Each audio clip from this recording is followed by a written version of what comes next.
Kia ora whānau, Zeb Jackson here from Zeb Jackson Live, and this is my FU in2. So FU means a lot to me, and I wanted to run through a few of the things that it stands for me personally.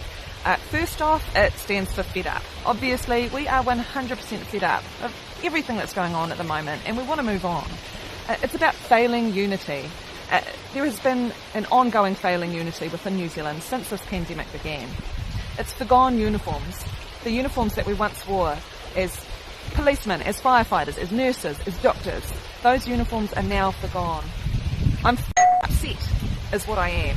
I am so upset about the way we've been treated and discriminated against. I've been flying under the radar so as to avoid those confrontations with people you know are following what they see on TV. It's foraging unchained. Since this pandemic began, my foraging hobby has gone sky high. I definitely rely on foraging a lot more these days than I did back then. It's about following the undesirables.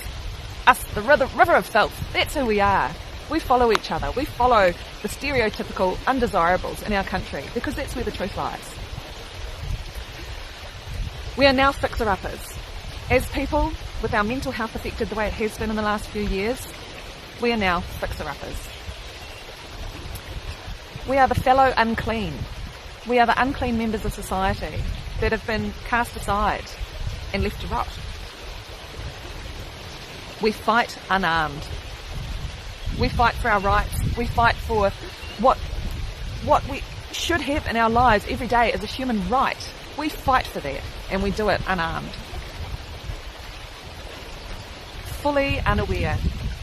FU also stands for fully unaware to me, because so many people out there in the world are just completely unaware of what's truly going on, and it's sad to watch.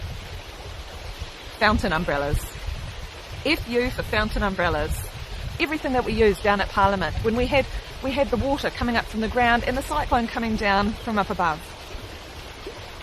The fearful underdog. I don't know about you, but I definitely consider myself a bit more of a fearful underdog than I used to be. Forcefully unemployed. How many of you can put your hand up and say, hey, I have been forcefully unemployed in the last few years? And last but not least, FU to me stands for fibbing, usually. And that's our government, guys. Fibbing, usually. Kia ora.